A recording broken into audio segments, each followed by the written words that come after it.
Hey guys, Adam Echo02 from Black Emerald Tactical.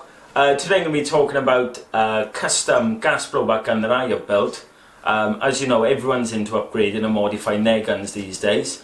What I'm going to do is just run through one that I have built, which is much more reliable than the gas blowback guns you see in the field. Hey guys, welcome back. This is my Mark 16 Block 3 build. Now this is loosely based on the original WA platform, and I mean loosely as in the original part is just the buffer tube. What I'll do is I'll run through the externals of this build. I will put a full description underneath the video. I know I'm going to miss a few things out, like mounts and covers and whatnot. I know someone's going to ask somewhere down the line what these parts are, so I'm just going to put a full build list down the bottom for you. Starting with the body, this is actually a prime receiver. I think I found the only one left in stock anywhere. It was a bit of a struggle, but in the depths of Hong Kong I managed to find one. They're actually CNC from a billet of aluminium, so think of a real steel strength and manufactured body before an airsoft platform. Now at the front we've got a Dytac. I actually think they've been rebranded as OMG. I'll have to double check that. This is the SOCOM RC2 suppressor for the 5.56 version, and I've got an Airsoft Artisan 3-prong flashlight at the front here. Now I've gone for the Surefire M600 Scout Light. I've 3D printed a little base here just to space this out a tiny bit so I could actually put washers and screws through behind. I like it low profile. Now I know a lot of people will say you get a sort of shadow from your suppressor, etc. I don't always run a suppressor anyway, but you know, they're just for looks anyway. But I like it as low profile as I can. Just an M-LOK QD mount at the front. It's an Iron Airsoft steel M4A1 outer barrel. I've got a real AR gas block inside with the dummy gas tube. The grip is actually a real steel Magpul K2 grip. Now I love the wrist angle on these. It's actually so perfect for me. My wrists are really small. That's just how I am. But I love this.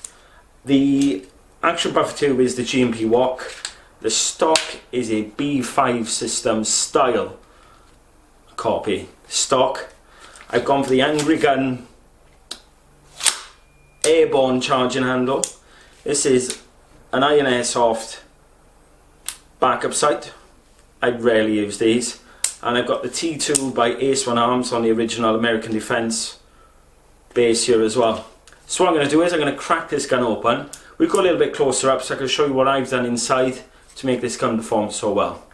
Right guys, welcome back. What I'm going to do is I'm just going to run through the internals and the guts of this gun and show you how this gun performs so well, or why this gun performs so well. And to be fair, it's all down to converting these GHK G mags to run CO2.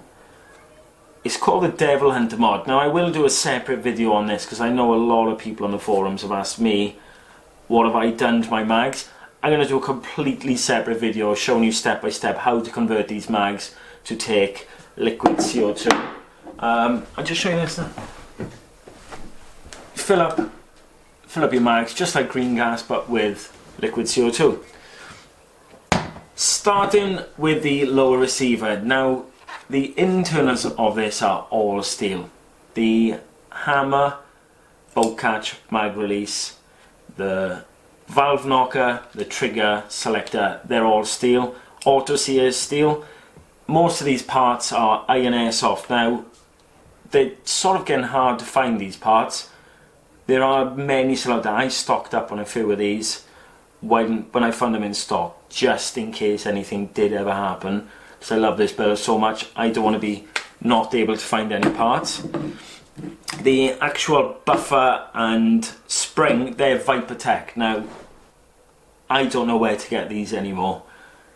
If you know, let me know, because I'd love to put another set in another one of my builds.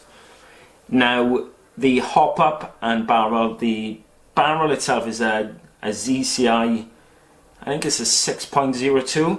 and the hop up is the new design Iron Airsoft hop up. Now they've got a rear adjustment, and the bucking I'm using the Mad Bull Blue, I believe, and I've put hundreds and hundreds and hundreds of BBs through this, and it's flawless. This gun outranges any other gun I've ever used.